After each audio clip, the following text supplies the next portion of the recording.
இப்போ நான் 19 வயசு சொன்னேன் இல்லையா, இந்த 19 வயசுல இந்த இருளை நீங்க சூஸ் பண்ணிட்டா வாழ்க்கை இருள். நீங்க வெளிச்சத்தை சூஸ் பண்ணிட்டீங்கன்னா வாழ்க்கை பயங்கர பிரகாசமா போயிடும். உங்க விதியை நீங்களே இயக்கிக்க முடியுங்கிறது அமாவாசையில பிறந்தவங்களுக்கு ஒரு பிளெஸ்ஸிங். அதை ப்ராப்பரா யூஸ் பண்ணிக்கணும். ஏன்னா நான் சொன்ன மாதிரி அனுஷம் வெகுளி, இன்னசென்ஸ். சார் நீங்கள் மைண்ட் வாய்ஸ்ன்னு நினச்சி சத்தமாக பேசிட்டீங்க அப்படிங்கிறதெல்லாம் அனுஷம். அதாவது எங்கே யார்கிட்ட எதை எப்போ எந்த நேரத்தில் பேசணும், எந்த நேரத்தில் எப்போ எப்படி நடந்துக்கணும் தெரியவே தெரியாது. விருச்சகத்தில் இருக்கவங்க மேக்சிமம் கடவுள் காப்பாற்றுறதே நல்ல வசதியாகவே நிறைய பேர்த்தெல்லாம் வச்சு இதை எப்படி ஹேண்டில் பண்ணுறாங்க, இந்த குழந்தைக்கு எல்லாம் கொடுத்து இது பிச்சு போடுதா, இதை யூஸ் பண்ணுதான்னு பார்க்க. மோஸ்ட்லி பிச்சு போடுறவங்க தான் நிறைய பேர், 90% அப்படிதான்.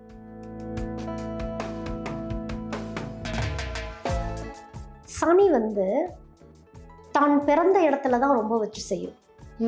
சனி நீங்க வேற ஊர் கடந்து போயிட்டீங்க, வேற நாட்டுக்கு போயிட்டீங்க அப்படின்னா அதோடைய பவர் கொஞ்சம் குறைஞ்சிடும்.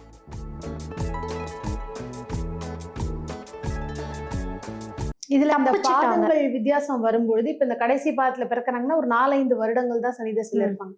ஸோ அவங்களுக்கு இந்த மாதிரி பாதிப்புங்கிறது இருக்காது. இந்த 19 வருஷம், அதாவது பாதம் 1ல பிறக்கிறவங்களுக்கு இந்த 19 இயர்ஸும் அவங்க தாண்டி தான் வந்தாகணும். அவங்களுக்கு இதுல ரொம்ப கவனமா இருக்கணும். ஆமா, முக்கியமா அது சந்திரனும் சில டைம் குறிக்கும். பௌர்ணமியில பிறந்தாங்களா, அமாவாசையில பிறந்தாங்களா. அமாவாசையில பிறந்தவங்களுக்கு ஒரு நல்ல விஷயம் என்னன்னா, அவங்களுக்கு 2 வகையான வாழ்க்கை. அதாவது அமாவாசையில பிறந்தவங்களுக்கு மட்டுமே கடவுள் கொடுத்துருக்க ஒரு வரம்னே நான் இதை சொல்லுவேன். இப்போ நான் 19 வயசு சொன்னேன் இல்லையா, இந்த 19 வயசுல இந்த இருளை நீங்க சூஸ் பண்ணிட்டா வாழ்க்கை இருள். நீங்க வெளிச்சத்தை சூஸ் பண்ணிட்டீங்கன்னா வாழ்க்கை பயங்கர பிரகாசமா போயிடும். உங்க விதியை நீங்களே இயக்கிக்க முடியுங்கிறது அமாவாசையில பிறந்தவங்களுக்கு ஒரு பிளெஸ்ஸிங். அதை ப்ராப்பரா யூஸ் பண்ணிக்கணும். அதனாலதான் அமாவாசையில பிறந்தவங்களை பார்த்தா, ஐயோ இவங்க அமாவாசையில பிறந்துட்டாங்களே, இவங்க தாட் ப்ராசஸ். ஏன்னா அமாவாசையில பிறந்தவங்க எதை ஈர்க்கிறாங்க, ரொம்ப ஈர்க்கும்.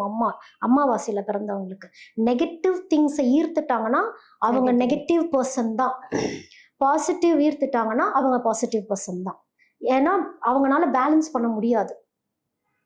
அது மட்டும் கொஞ்சம் பார்த்து நல்லபடியா. ஏன்னா அவங்களுக்கு டார்க் சைட்ஸ் ஜாஸ்தி இந்த அமாவாசையில பிறந்தவங்களுக்கு. அதனால வளர்ப்பிறையை நோக்கி போயிடுங்க, தேய்பிறையை நோக்கி போயிடாதீங்க. இதே இந்த விருச்சிகத்துல இருக்கக்கூடிய அனுஷத்துல பிறந்திருக்காங்க அப்படின்னா, ஏன்னா இடம் மாறுது. இதே நீர் ராசியாக இருந்தாலும் இடம் மாறுது. விருச்சிகம்னு சொல்லப்படுறது நம்ம இந்த குளம் குட்டை இந்த மாதிரி சொல்றோம் விருச்சிகம்ன்ற இடத்த. இங்க அனுஷ நட்சத்திரம் அகைன் சனியோடைய நட்சத்திரமாவே இருக்கு. இதுல இருக்கிறவங்களுக்கு எப்படி இருக்கும்? இதுல இருக்கவங்களுக்கு எப்படி இருக்கும்னா, ஆப்பர்ச்சுனிட்டிஸ் எல்லாமே இருக்கும். யூஸ் பண்ணிக்கவே மாட்டாங்க. நான் சொல்லியிருப்பேன், பார்ன் வித் கோல்டன் ஸ்பூன் அப்படின்லாம் இருக்கிறாங்கன்னு வச்சுக்கோங்க.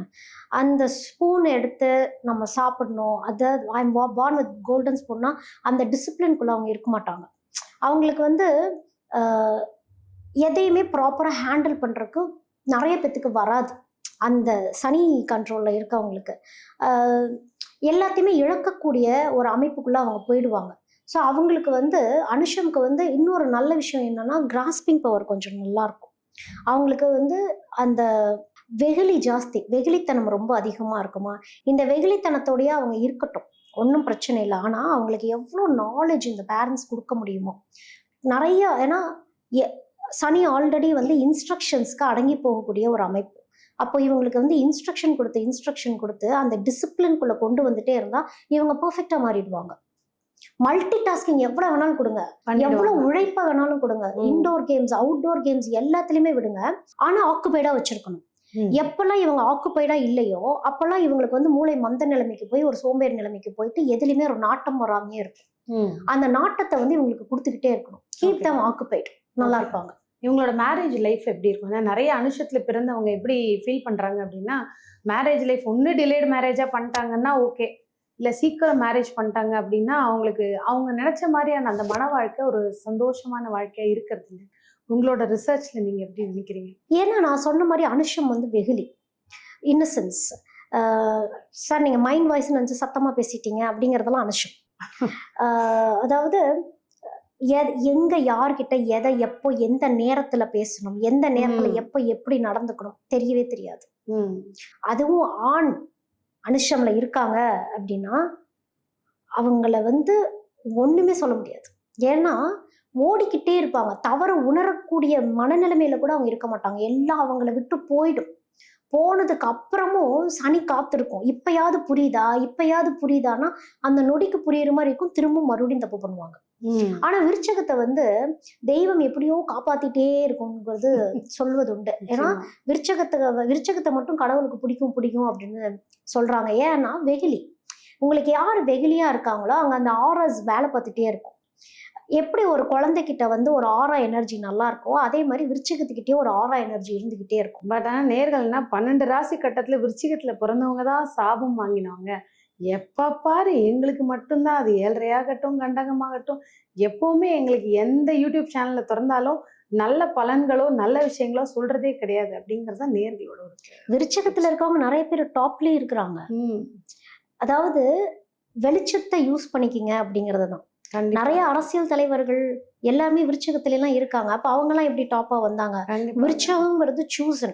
விருச்சகம்ங்கிறது வந்து இப்ப ஒவ்வொருத்தங்களும் ஒவ்வொரு பிறப்புல இருந்து வந்திருக்காங்கன்னா, விருச்சகம் மட்டும்தான் வந்து வேற ஒரு, அதாவது ஒரு சித்தரோ ஒரு முனிவரோ வேற ஒரு கண்ட்ரி, அதாவது உங்களுடைய ஜென்ரேஷனுக்கே சம்மந்தம் இல்லாம வரக்கூடிய ஒரு டிஎன்ஏ ஆன்மா தான் வந்து விருச்சகம். அதனாலதான் வந்து விருச்சிகம் மட்டும் என்ன கர்மா கேரி ஆன் பண்ணிட்டு வந்திருக்குன்னு தெரியாது. ஏன்னா அது 8ல இருக்கிறதுங்கனாலே அது ரகசியம்தான். அப்போ அவ்வளவு விஷயங்கள் அவங்கள்ட்ட புதைஞ்சிருக்கும். அதுக்கான கர்மாவை அவங்க அனுபவிக்க வந்திருக்காங்க. விருச்சகத்துல இருக்கவங்க வந்து மேக்சிமம் கடவுள் காப்பாத்துறதே வந்து நல்ல வசதியாவே நிறைய பேத்தெல்லாம் வச்சு இதை எப்படி ஹேண்டில் பண்றாங்க, இந்த குழந்தைக்கு எல்லாம் கொடுத்து இது பிச்சு போடுதா, இதை யூஸ் பண்ணுதான்னு பாக்க. மோஸ்ட்லி பிச்சு போடுறவங்க தான் நிறைய பேர். 90% அப்படிதான். வந்த வாழ்க்கையை ஒழுங்கா வாழ தெரியாம போறது, ஒரு கட்டமைப்புக்குள்ள கொண்டு வர முடியாம போறது.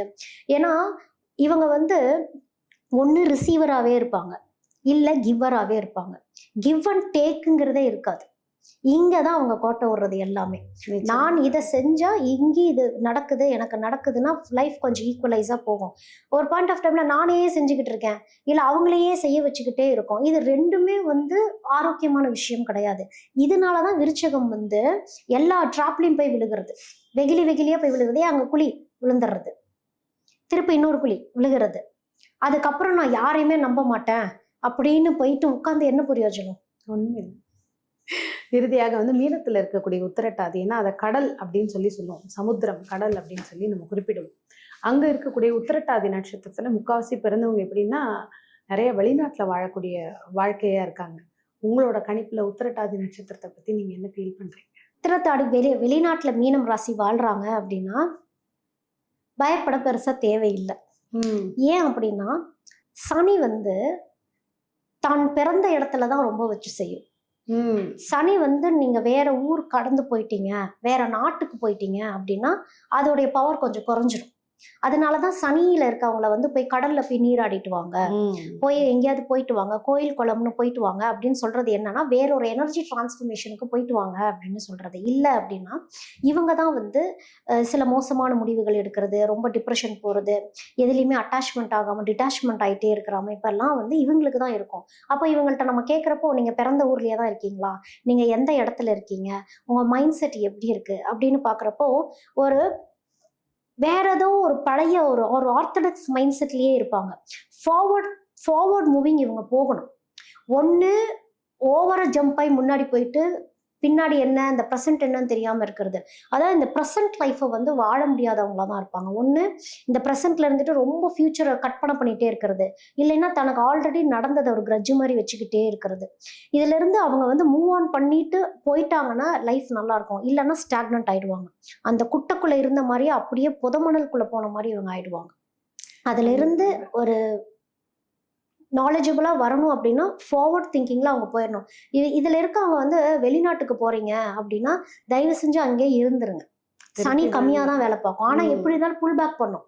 புல் பேக் பண்ணி உங்க கர்மாவை அனுபவிக்க வைக்கிறதுக்கு எல்லாமே பண்ணும். ஆனா நீங்க செஞ்சுட்டு வந்த கர்மா ஒரு நல்ல கர்மா அப்படிங்கிறப்போ உங்களுக்கு லைஃப் கொஞ்சம் ஒரு பெட்டர்மெண்ட்டாக கொடுக்கும். அட்லீஸ்ட் பிறந்த ஊர்ல இருந்து பக்கத்து ஊராவது போய் வாழ்ந்துருங்க, இருந்த இடத்த வந்து நகர்ந்துருங்க, கம்ஃபர்ட் ஜோன்ல இருந்து மூவ் ஆயிடுங்க, நல்லா இருக்கும் அப்படிங்கிறது தான். இவங்க லைஃப் பார்ட்னரை சூஸ் பண்ணும்போது இந்த ஸ்டார்ஸ்ல சூஸ் பண்ணீங்கன்னா பாசிட்டிவா இருக்கும், இதெல்லாம் வேண்டாம் பார்க்க நல்லா இருக்கும் ஆனா வந்து அவாய்ட் பண்ணிடுங்க ஏன்னா அது லைஃப் டைம் ப்ராப்ளமா இருக்கும் அப்படின்னா என்ன ஸ்டார்ஸ் சூஸ் பண்ணுங்க? அதாவது இவங்க ஆல்ரெடி எமோஷனல் பர்சன், மீனம் அப்படின்னு வரப்ப. அப்போ உங்களோட எமோஷனை மதிப்பளிக்கிறவங்க, உங்களை யார் ரெஸ்பெக்ட் பண்றாங்கன்னு இருக்கு, உங்களை யார் டிரைவ் பண்றாங்கன்னு இருக்கு, உங்களை யார் தூக்கி விடுறாங்கன்னு இருக்கு. ஸோ இதுக்கு தகுந்த மாதிரி தான் லைஃப் பார்ட்னர்கிட்ட போகணும். ஆல்ரெடி சனி யாரு, இன்ஸ்ட்ரக்ஷனை கேட்டு கேட்டு இருக்கக்கூடிய ஒரு ஆள். அப்போ உங்களுக்கு இன்ஸ்ட்ரக்ஷன் கொடுக்குறாங்களா இல்லை உங்களுக்கு வந்து இன்ஃபர்மேஷன் கொடுக்குறாங்களான்னு முதல் நீங்க பார்க்கணும். கரெக்டாக போய் இன்ஸ்ட்ரக்ஷன் கொடுக்குற ஆள்கிட்ட போய் சிக்கிடுறது, அதை மட்டும் பார்த்துக்கணும். அப்போ இன்ஸ்ட்ரக்ஷன் கொடுக்கக்கூடிய ராசிகள் என்னென்ன அப்படிங்கிறது ஒன்று இருக்கு. இன்ஸ்ட்ரக்ஷன் யாரெல்லாம் கொடுப்பா? மேஷம் கொடுக்கும், சிம்மம் கொடுக்கும், அப்பப்போ தனுசு கொடுக்கும்.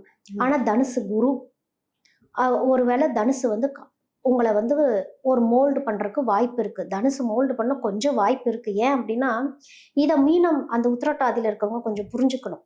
எப்படின்னா ப்ராக்டிக்கல் திங்கர்ஸ், ரெண்டும் குருவா இருந்தாலும் அதோடைய மனநிலைமை வேற, இங்க இருக்க மனநிலைமை வேற. அப்ப இவங்க வந்து ப்ராக்டிக்கலா லாஜிக்கலா நிறைய இன்ஸ்ட்ரக்ஷன்ஸ் கொடுத்துட்டு இருக்காங்கன்னு வச்சுக்கோங்க. அவங்க எமோஷனலா இருக்காங்கன்னு வச்சுக்கோங்க. எமோஷன்ஸுக்கு இந்த குருவால போய் எமோஷனலா இன்வால்வ் ஆக முடியாது. இவங்க வந்து ப்ராக்டிக்கல் சொல்யூஷன் கொடுக்குறேன்னு சொல்லிட்டு போறப்ப இது ஹிட் ஆயிடும். இவங்களுக்கு வந்து கடகம் ஒரு அளவுக்கு வந்து செட் ஆகிறதுக்கு வாய்ப்பு இருக்கு. ஏன்னா ரெண்டுமே எமோஷன்ஸ், பெயின் தெரிஞ்சவங்களா இருப்பாங்க. ஆனா வந்து கடகத்துக்கும் இருக்கிற ஒரு டிராபேக் என்னன்னு பார்த்தா, இவங்க ரொம்ப வந்து நெகட்டிவா ஈர்க்கக்கூடியவங்களாவே இருப்பாங்க. எல்லாமே சோகமாவே பேசிட்டு, எல்லாமே என் வாழ்க்கைன்னு இப்படி ஆயிடுச்சு அப்படி ஆயிடுச்சு. அந்த கம்ஃபர்ட் ஜோனுங்கிறது பெரும்பாலும் கடகராசிக்காரங்க நிறைய பேத்துக்கு எப்படி இருக்குன்னா, பழசையே தன் செல்ஃப் பிட்டி பண்ணிக்கிறது, சிம்பத்தி பண்ணிக்கிறது. அப்போ இவங்க 2 பேரும் ஜாயின் ஆனா என்ன ஆகும்? ஸோ இந்த மனநிலைமைகள்லாம் பார்த்துட்டு உங்களை யார் வந்து தூக்கி விட போறா, உங்களை யார் வந்து உங்களை நீங்களா இருக்க யாரு விடுறா, அவங்கள தான் நீங்க சூஸ் பண்ணணும். உங்களை இயக்குனாலும் நல்ல நிலைமையில இயக்கணும். அந்த மாதிரி தான் இந்த மீனம் உத்திரட்டாதியில இருக்கவங்க சூஸ் பண்ணி போயிட்டாங்கன்னா நல்ல முறையில இயங்கிட்டு போயிடுவீங்க. இல்லை இந்த நீங்க சொன்ன இந்த ராசிகளை தவிர்த்துக்கலாம், வேண்டாம். தவிர்த்துக்கலாங்கிறத விட பேசி தெரிஞ்சுக்கோங்க தான் நான் சொல்றேன். அண்டர்ஸ்டாண்ட் பண்ணி. ஏன்னா இப்ப இருக்க காலகட்டங்கள் நிறைய மாற்றங்கள் நடந்துகிட்டு தான் இருக்கு. அப்படிங்கிறப்போ உங்களுக்கு சப்போஸ் பிடிச்சிச்சுன்னா அனலைஸ் மட்டும் பண்ணுங்க. இவங்க நம்மளுக்கு என்ன பண்றாங்க, ஏதாவது மன அழுத்தத்தை கொடுக்குறாங்களா, ரிலீஃப் கொடுக்குறாங்களா, இதை தெரிஞ்சுட்டு போனாலே லைஃப் நல்லா இருக்கும். இறுதியா மீனத்தையே கல்யாணம் பண்ணிக்கலாம். மீனத்தையே கல்யாணம் பண்ணிக்கலாம். ஆனா வந்து நட்சத்திரங்கள் மட்டும் கொஞ்சம் மாறி இருக்கும். ஒரே நட்சத்திரமா இல்லாம வேற. ஆமா. ஸோ இன்னைக்கு பாத்தீங்கன்னா சனியை பத்தி ரொம்ப டீட்டெயில்டா நிறைய விஷயம் பேசியிருக்கோம். சனினா யாரு, அவர் என்ன பண்ணுவாரு, 7 காலகட்டமாக இருக்கட்டும், கண்டமா இருக்கட்டும், அதே மாதிரி 19 வருட சனி திசையா இருக்கட்டும், பார்ட்னர் எப்படி செலக்ட் பண்ணணும், நிறைய ஒரு விரிவான விளக்கம் பார்த்துருக்கோம். தொடர்ந்து வர அடுத்த பதிவுகள்லையும் அடுத்த கிரக அமைப்புகளை பத்தி நேர்களுக்கு தரலாம். அருமையான பதிவு இருக்கு. நன்றி.